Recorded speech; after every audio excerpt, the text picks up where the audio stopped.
One of the simplest things that you can do for your business and your life every year is to just sit down and do a review, a year-end review, which turns into a new year planning.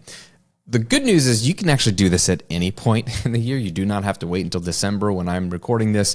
This can be literally at any point you're like, I need to hit the reset button, or I feel like I'm not connected to the data, or I feel like I'm lost in my way and I need to rally the troops, even if you're the only troop, and make sure you are heading on the path that you want to head on for your business and life. And so this pulling away for a moment and reviewing is one of the most powerful and simple things you can do. And so I'm about to do my year-end review, and I was sharing this with my community, something I call my $1 million year-end review, but I wanted to pull out 3 of the things that I do. I do quite a lot in terms of some of the data that I pull and some of the things I look at. But for the sake of today's episode, I wanted to give you the 3 most important things you should be doing, in my opinion, in your year-end review or whenever you're doing this reset review.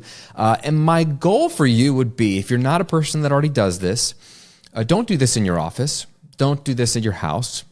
Go somewhere else. You need to get out of your environment. Go somewhere inspiring for you to do this. I like to go to a nice hotel.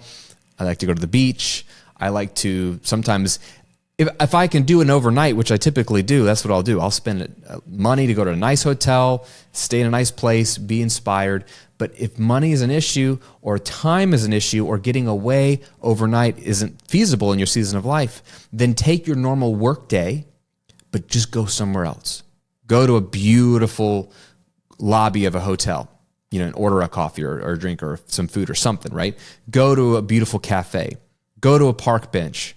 Go sit by the water, whether it's a lake or the beach. I mean, I'm in Florida, so maybe you want to be inside if you're somewhere cold.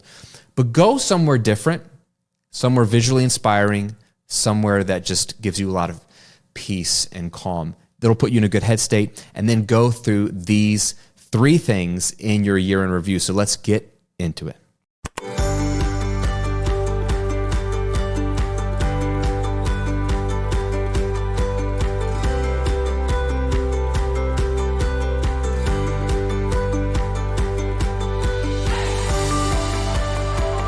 Welcome back to the Graham Cochran Show, where each week I'm helping you unpack the mindsets, habits, and strategies to build a highly profitable and life-giving business. I'm your host, Graham Cochran.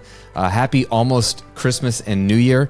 I'm excited for this season. Hopefully you've been able to slow down a bit with your family. I know we do. I check out on usually the 15th of December every year when my kids are out of school, and just close down shop and spend time with my family, spend time doing my year-end review and reflecting and spending time with the holidays, which is a really powerful, beautiful time. So hopefully you're making time for that, even if it's just a couple of days. But let's get into the year-end review, the 3 things you must do. I hope this will serve you well. What I know, before I jump right in, this will be very practical. So what I prep you, get your notes out. Like, you want to write some things down, okay? Notes app on your phone, Google Doc, or pen and paper, because I want you to write these things down. And then I want you to go do the review. But just hear me out on this. There is so much out of your control in life and business, and there's so many hopes and dreams that you have for the next 12 months and beyond that you can't control. But there's a lot that you can control, and one of the most pivotal things you can control is direction and getting in the right headspace. So as you'll see, as we go through these 3 things, each one of them is intentionally handpicked to give you something powerful, to give you ownership, to give you power over the direction you want to be going in the next 12 months and over your mindset going into the next 12 months.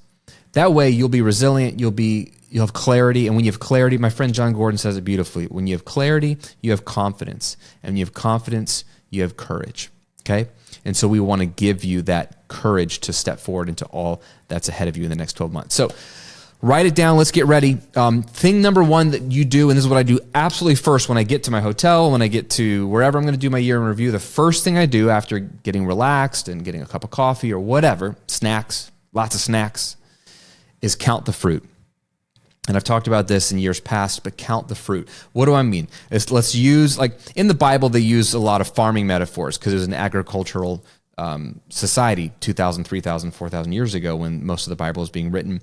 But it's so practical to us. In a lot of the parables that Jesus used and a lot of the language that the Apostle Paul talks about, it's like sowing, reaping, planting seeds, fruit coming up tenfold, 30-fold, 60-fold, 100-fold.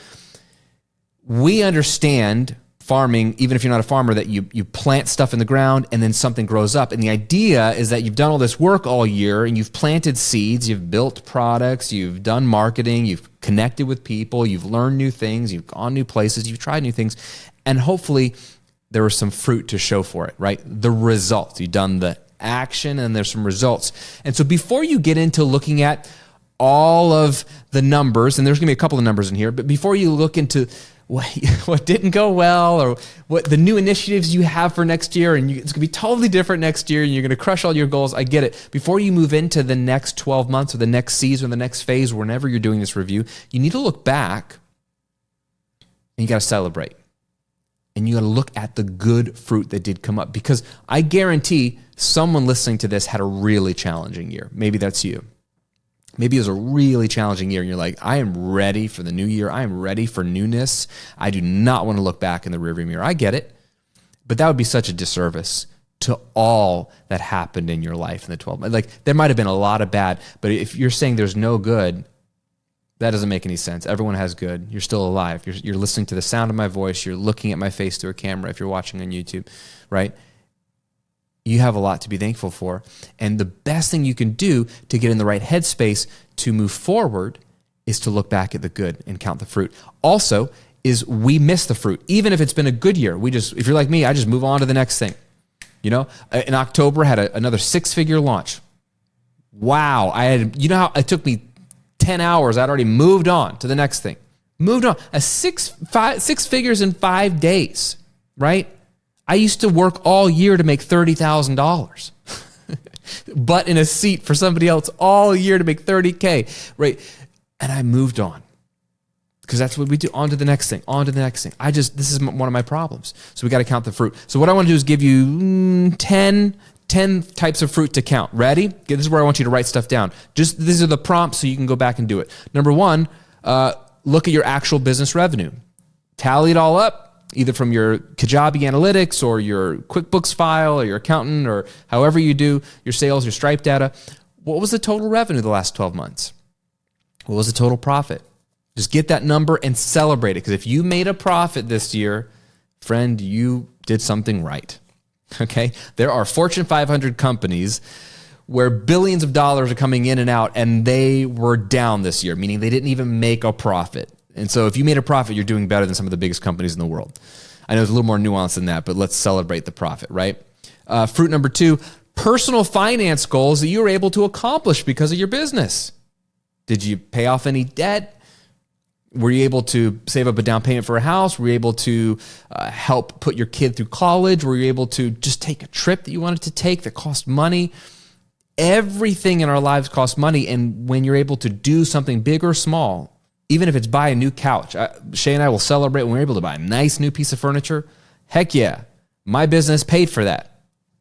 A lot of times stuff in the house, Shay's business will pay for it. She's like, I'm going to use some of my business profit to pay for that really expensive dining room table that I really want, right? We want to celebrate that. What personal finance goals, big or small, were you able to accomplish because of your business? Next, any successful product launches you had, i.e. profitable launches. Look at the specific launches. Was it a new product? Was it opening and closing an existing product that, again, and it was successful? It made money? Was it an affiliate promotion you did for somebody else? Any challenges you overcame or solutions to problems you discovered? So often we just notice the problems, and then believe it or not, you're smart. You've probably solved a lot of the problems this year, but you just solved it and moved on because there's more problems vying for your attention and more fires to put out over here that you've glossed over the fact that, that was a big challenge 7 months ago, and then you actually solved that challenge. Let's celebrate that. That's huge. And in business, you're always hit with new challenges because there's a new skill you have to learn. You're like, crap, I don't know how to do that. And then when you eventually figure it out, no one's clapping for you, so you should clap for yourself. I'll clap for you. Like, you probably figured out a lot of things this year.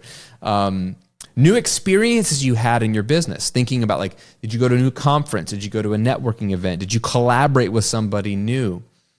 Did you try out a new skill? Like, let's celebrate those new experiences we had in our business. New people who you met this year, who impacted you. This could be friendships, could be someone at church, it could be someone at a conference, it could be someone you just met on Instagram. You guys connected and you got on a Zoom call.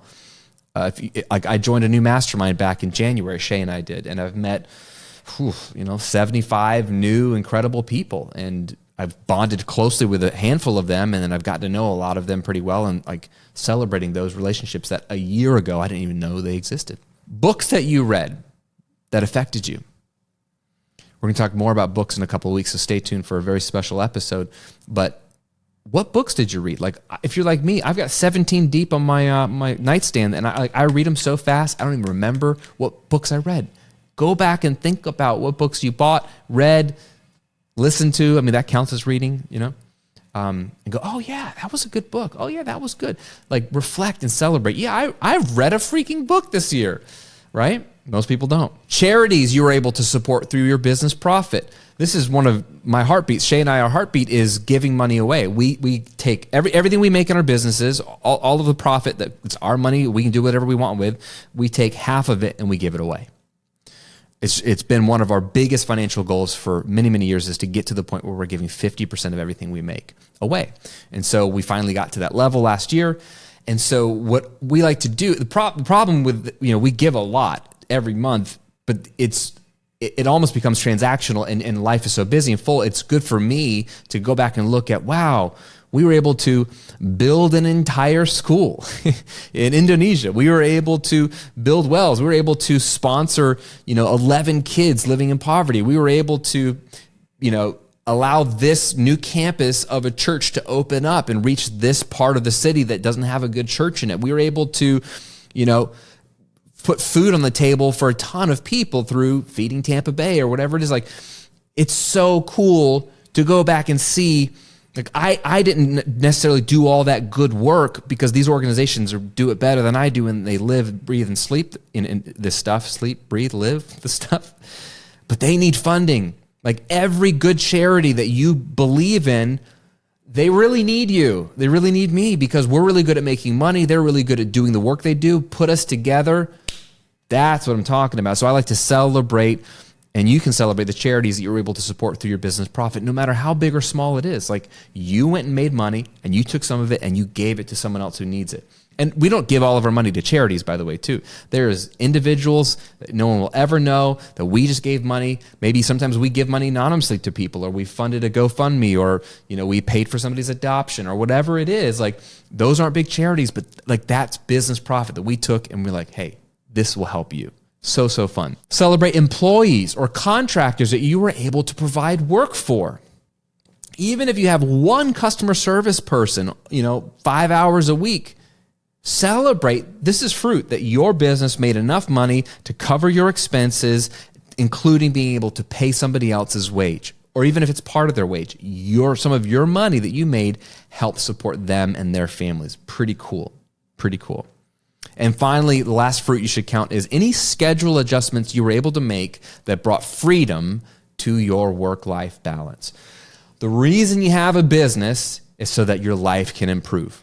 Your life should only improve because of your business. It should not be the other way around. You shouldn't become a slave to your business and sacrifice everything, your time, your energy, your health, your relationships, so that the business can do well. That's completely backwards. The business is a means to an end, and that end is blessing, right? We build businesses to create blessing in the world, blessing contractors that we hire, profits going to charities and supporting people, our products and services making people's lives better, and then us and our families, not only financially, but with our time. So let's celebrate that you hopefully made some adjustment in the last 12 months that improved your work-life balance.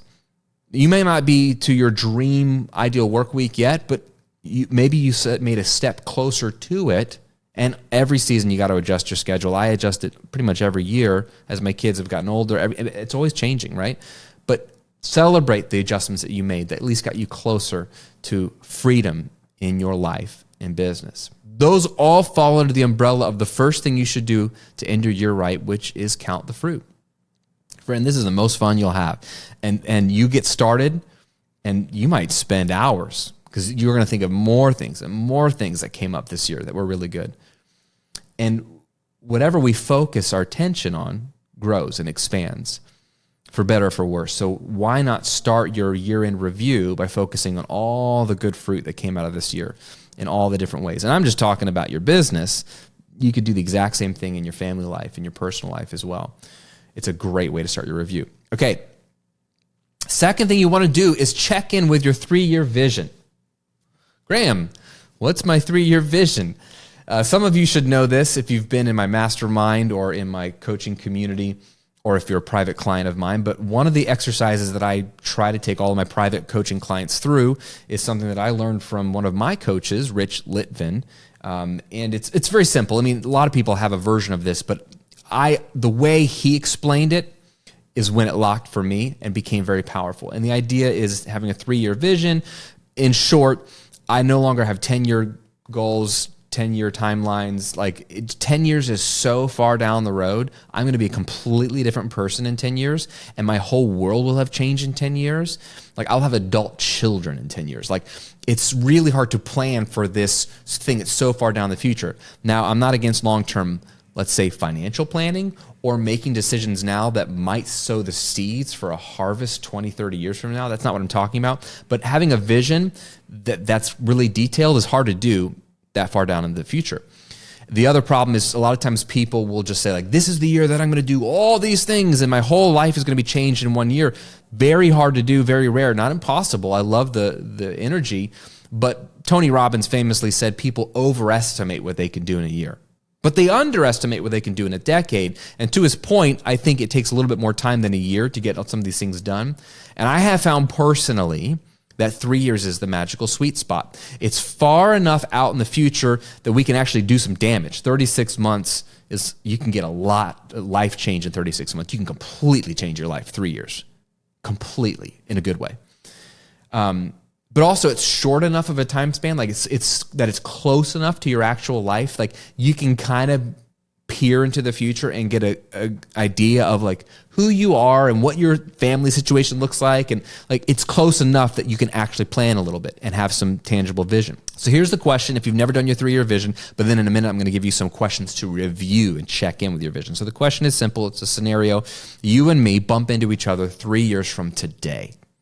Whenever you're listening to this, 3 years from today, we bump into each other at a conference, on an airplane, in a hotel lobby, at a donut shop. I'll be in all of those places, okay? And we bump into each other. I'm like, oh my gosh, I haven't seen you in 3 years. How the heck are you? And you say, Graham, this has been the best 3 years of my life. If I said, wow, tell me about that, what would you tell me? This is, if you haven't done this, is where you would want to spend 30, 60 minutes writing down everything that comes to mind, by the way. That exercise alone can change the course of your life. What would have to be true for the next 3 years to be the best 3 years of your life? And look at it in past tense and write about it in past tense. Oh, well, in the last 3 years, this has happened, and this has happened, and I did this, and this came true, and I did. What would you say? There's no barriers here. This could be about your business. This could be about your life. It could be about your health, your relationships, your faith journey. It could be big and philosophical. It could be small, like we finally built the house we want to move into, or I got the car I've always wanted. Whatever. What would make this the best 3 years of your life? That's your vision. You write all that out in immense detail. Usually we're like, well, my kids are safe, and it's all the correct things, and it's really vague and generic. But sure, get that stuff out. I'm not saying those are bad things. I'm just saying get them out, but then be honest with yourself. No one's going to read this but you, and get detailed. Well, if it's really been the best 3 years of my life, sometimes we've never done this before, and so we actually don't know. And so this is the exercise that gets your desires and clarity around what you really want out of life out of you, so that you can at least see it and go, wow, I actually want this. That's how I got to writing my first book.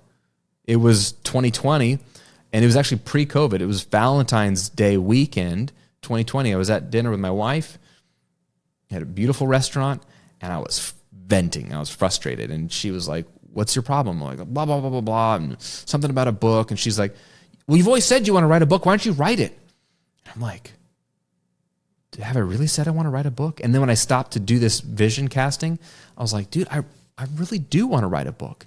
And if it's been the best 3 years of my life, I will have written a book.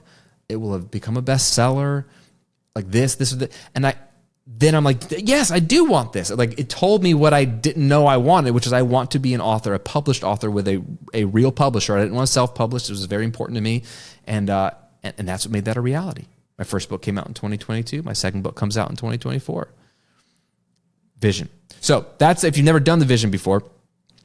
But then once you have that vision, and if you already have a vision, then there's 4 questions you need to answer to check in. Like, you might have done the vision last year or 6 months ago or 3 years ago. Like, we got to check in, because you can make a vision, then life happens. So here's 4 questions. Number 1, what are the dangers ahead of you? Internal and external. What are the dangers ahead of you that are in the way of your next 3 years' dream becoming a reality?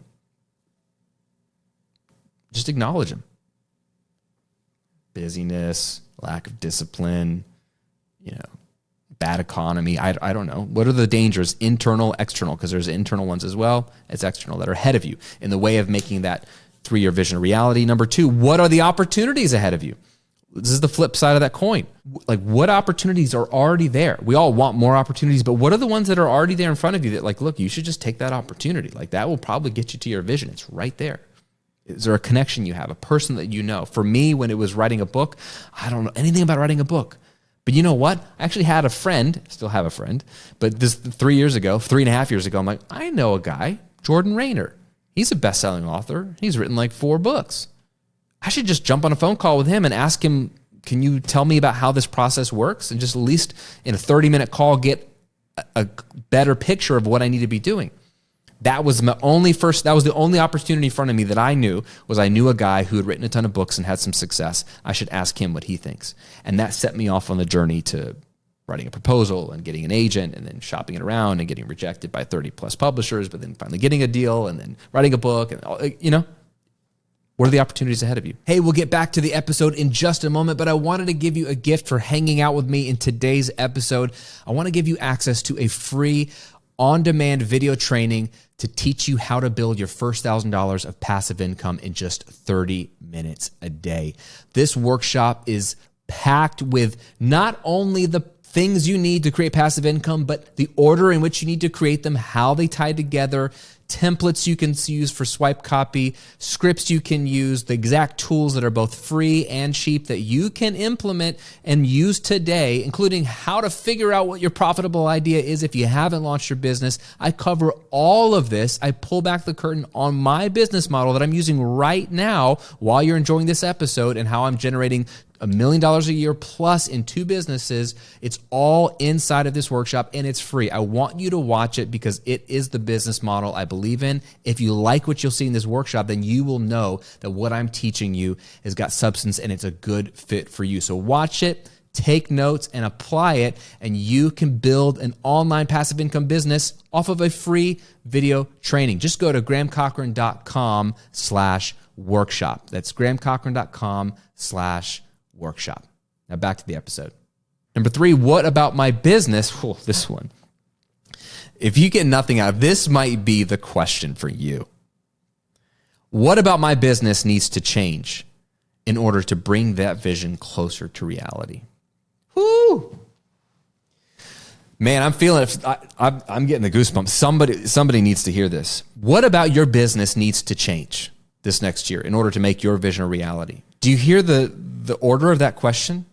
We don't change our vision to match our business. We don't change our life to match our business. We change our business to match our vision and our life that we want. Do you understand how important this distinction is? And yet most people get this wrong. Most people, well, this is what my business needs of me. This is where the industry's going. This is, AI's changed this, and this is marketing, and this is, I got to do this. Wrong. You don't got to do anything. You have complete freedom to do whatever you want to do, and there is a million ways to make a living. You got to decide, what about my business needs to change this year, the next 12 months, in order to make my vision a reality? Because I'm guaranteeing you something needs to change. I'm changing stuff every year. It feels like this last 6 months, I've been making a ton of changes and more to come. Because when I look at it, I'm like, everything's fine, but is this getting me closer to my vision?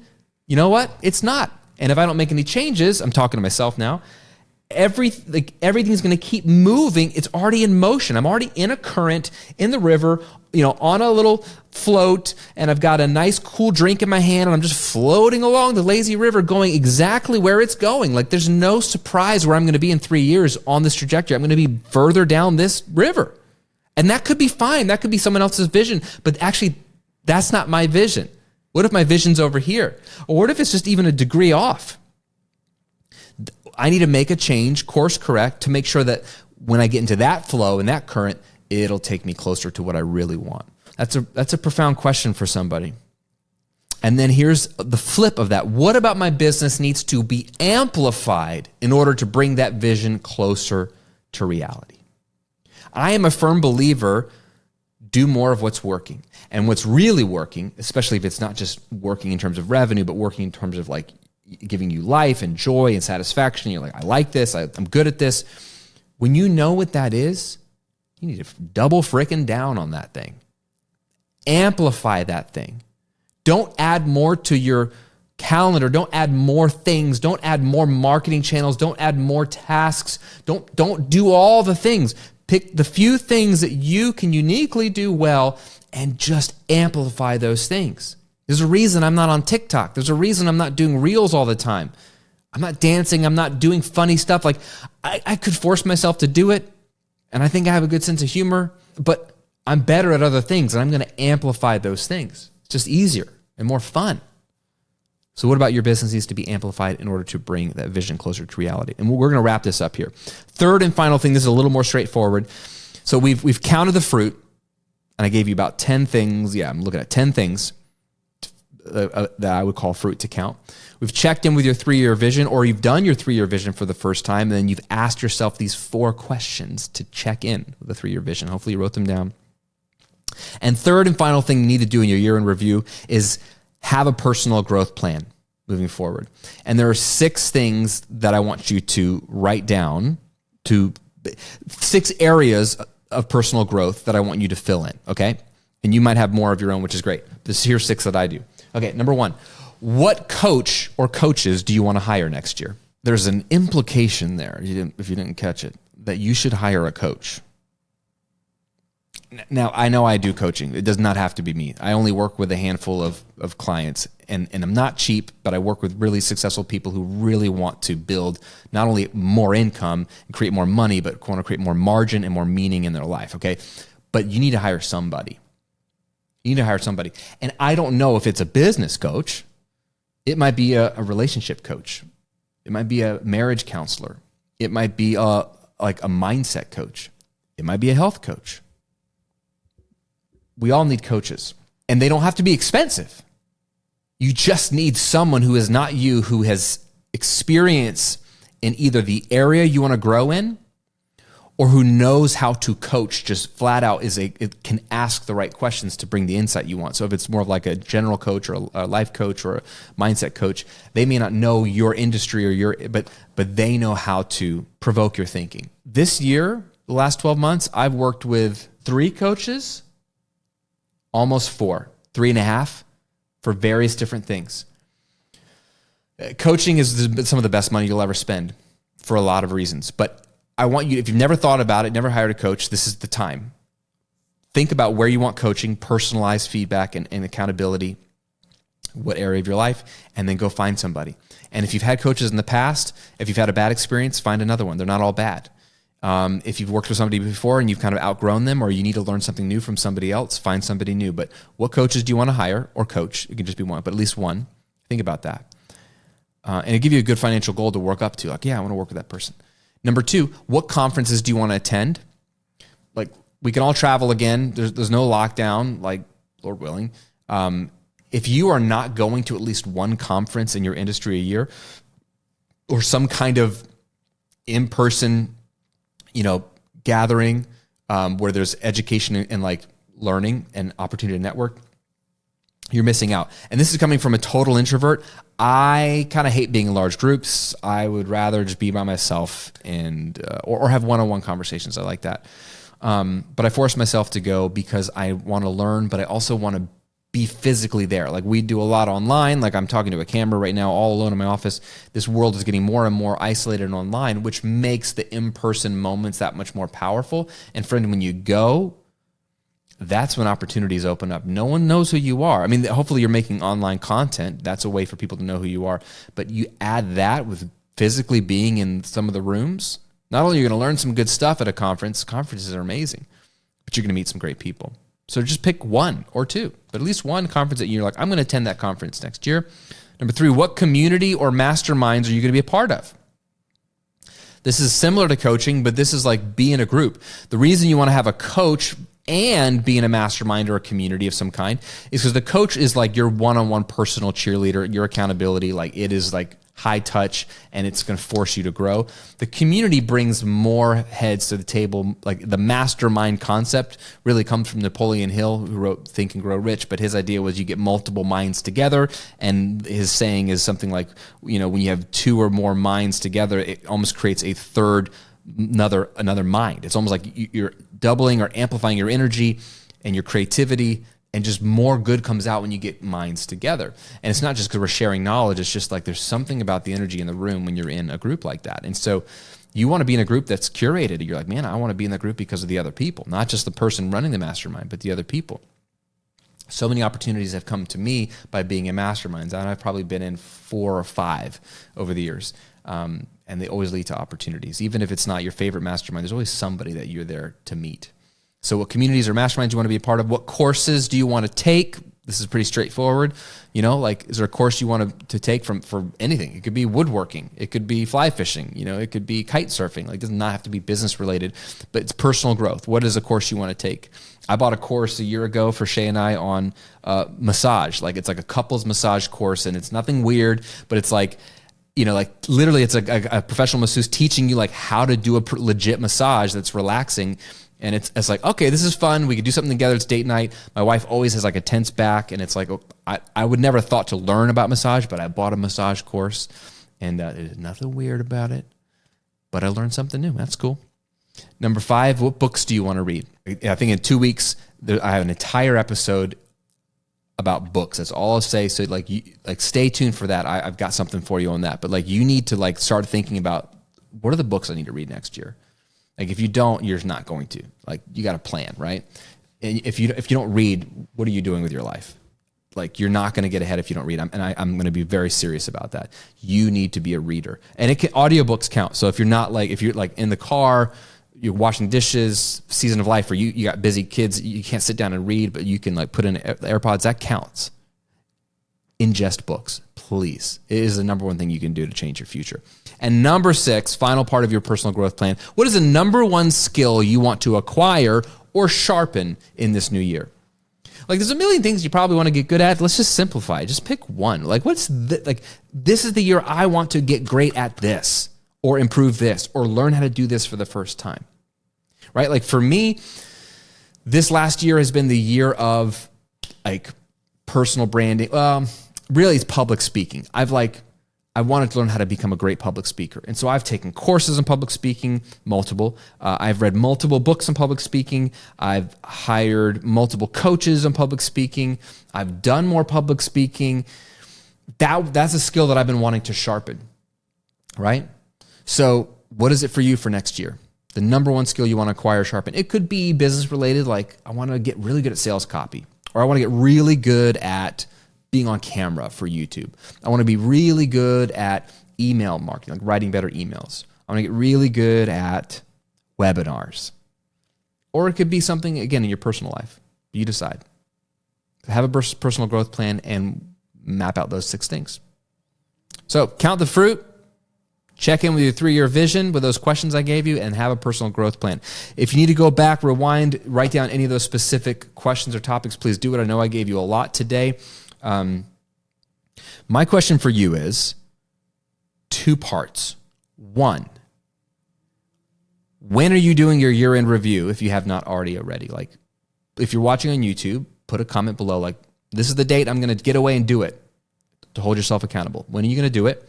Even if it's just a half a day at a nice coffee shop with noise canceling headphones and it's an inspiring place. When are you going to do it if you haven't already done it?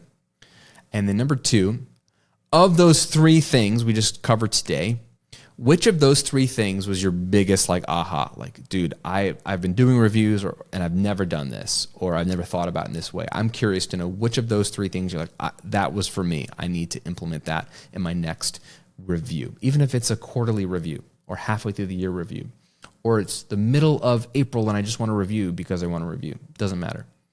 Leave a comment below if you're watching on YouTube, and if you're listening on Apple Podcasts or Spotify, leave me a rating and review, and you can even answer the question there. That'd be amazing.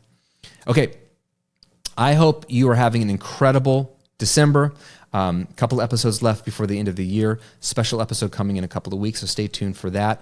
A lot of new things coming down the pike for 2024, so stay tuned. Stay with me. You'll be hearing about all of it here. I can't wait to share a lot of it with you. I'm excited and hope you have an incredible holiday and Christmas season.